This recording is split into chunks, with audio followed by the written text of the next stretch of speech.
안녕하세요, 이현우입니다. 오늘 열린 토론토와 템파베이의 경기 다들 보셨나요? 아메리칸 리그 와일드 시리즈 1차전에서 토론토 타선이 템파베이의 선발 블레이크 스넬과 이어지는 불펜에게 꽁꽁 묶이면서 토론토가 템파베이의 3대1로 패배했습니다. 템파베이에 마치 정밀한 기계처럼 짜여져 있는 투수 교체와 그물망 같은 수비가 돋보이는 경기였는데요. 그러면서 2차전의 등판이 예고되어 있는 토론토의 에이스 류현진의 어깨가 더 무거워졌습니다. 옛말에 지피지기면 백전불태다 라는 말이 있죠. 적을 알고 나를 알면 100번 싸워도 위태롭지 않다는 뜻입니다. 그래서 이번 영상에서는 류현진의 2차전 등판에 앞서 템파베이 입장에선 류현진을 어떻게 바라보고 있는지 현지 매체 분석글을 함께 읽어보고 이를 통해 류현진이 템파베이 타선을 어떻게 상대해야 될지 분석해보는 시간을 가져보려고 합니다. 오늘 제가 가지고 온 글은 미국 현지 템파베이 레이스의 최대 팬 커뮤니티 디 레이스 베이에 올라온 글인데요. 확실히 분석적으로 야구를 접근하는 팬들이 많은 팀답게 팬 커뮤니티에 올라온 글이지만 팬그래프를 비롯한 미국 최고의 통계 사이트에 올라오는 칼럼 못지않게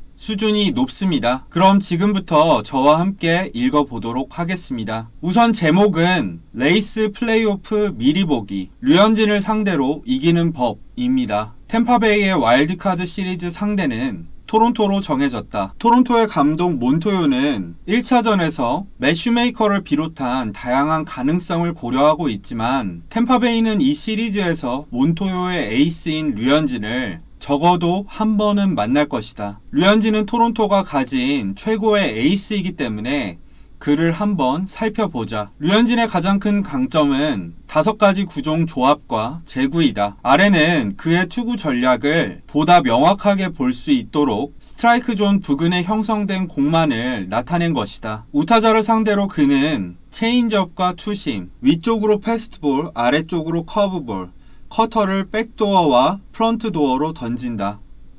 백도어와 프런트도어는 우타자를 기준으로 했을 때 스트라이크 존 바깥쪽 경계선과 안쪽 경계선을 말하죠. 그는 템파베이 레이스의 투수인 라이언 야브로의 더 복잡한 버전이다. 그리고 이렇게 일반화하는 것도 쉽지 않다. 그는 5가지 구종을 모두 존 전체로 던졌다. 이런 모든 가능성을 준비하는 것은 너무 어렵다. 타자는 특정 유형의 공을 목표로 하는 것이 더 나을 때가 많다. 그러나 류현진은 타자들이 특정 구종을 노리고 있다는 걸 눈치채면 즉시 투구 계획을 변경할 수 있다는 점을 보여줬다. 다시 말하지만 그는 5가지 옵션이 있기 때문에 이것이 가능하다. 이것은 템파베이 타자들에게 가장 어려운 부분이다. 템파베이는 올해 2차례 류현진과 이미 맞붙어서 벌써 5가지 구종을 경험했다. 류현진은 7월 24일에는 체인지업, 커터, 포심 패스트볼 순으로 가장 많이 던졌다. 하지만 8월 22일에는 포심 패스트볼, 체인지업, 커브 순으로 많이 던졌다. 심지어 그는 투 스트라이크 상황에서도 5가지 구종을 골고루 던진다. 그리고 매 경기마다 그 상황에서 그가 자주 던진 공이 바뀌었다. 다음은 템파베이 레이스를 상대로 한 그의 투구 몇 개다. 케빈 캐시 감독은 이 한국인 자완 투수가 가져올 수 있는 것을 잘 알고 있다. 최근 그는 류현진에 대해서 말하길 내 추측으로 그는 나머지 경기에서 상당히 창의적이고 우리에게 다른 모습을 보여줄 것이다. 우리는 그것이 어떻게 작동하는지 잘 봤다. 그를 상대하는 건 그다지 재미가 없다 라고 말했습니다. 템파베이가 류현진과 두뇌 싸움을 하는 걸 보고 싶지 않다. 그렇다면 류현진을 상대로 적절한 계획은 무엇일까? 라고 필자는 질문을 던진 다음에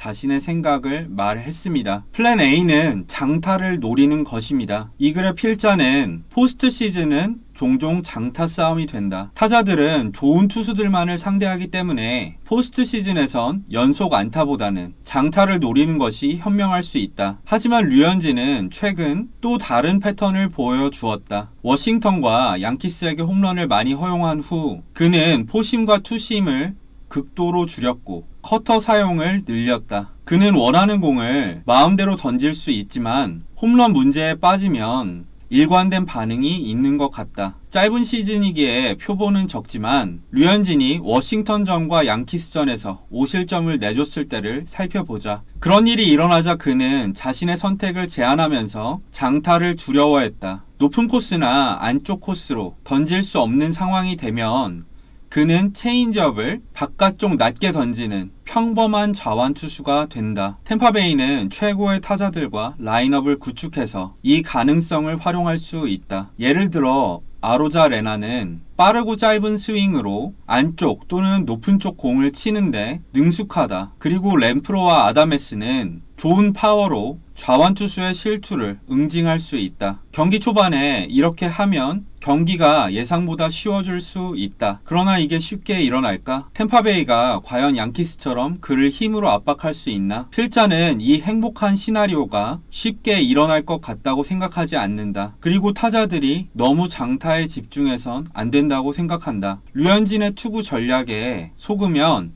장타를 많이 친 다음에 7이닝 무실점으로 묶였던 양키스처럼 될 가능성이 높다. 따라서 나는 이게 템파베이가 이길 확률이 높은 전략이 아니라고 생각한다. 잠시 멈추고 이 필자의 류현진 분석을 보면 정말 소름이 돋을 정도로 정확합니다. 최근 류현진이 커터 사용량을 늘린 점도 이미 알고 있고 류현진이 장타를 많이 맞았을 때 바깥쪽 체인지업에 의존한다는 것도 분석을 통해서 파악하고 있죠. 그렇다면 이 필자는 류현진 공략법으로 과연 어떤 방법을 갖고 있을까요? 지금부터 나오는 내용에 주목해볼 필요가 있습니다. 플랜 B, 류현진은 걱정하지 말자. 위에 트위터 이후 템파베이는 홈런 없이 2경기를 더 이겼다. 토론토는 메이저리그 최악의 수비팀 중에서 하나이며 템파베이의 수준 높은 좌타자들을 상대할 불펜 투수가 충분하지 않다. 최고의 타자들이 욕심을 부리지 않고 인내심을 가지고 공을 컨택트하는 데 집중하는 것이 현명할 수도 있다. 템파베이가 공을 인플레이 시키고 공격적인 주루로 수비에 압박을 가할 수 있다면 류현진은 5회나 6회에 교체가 될 것이다. 그러면 템파베이의 좌타자들이 토론토의 우한 불펜을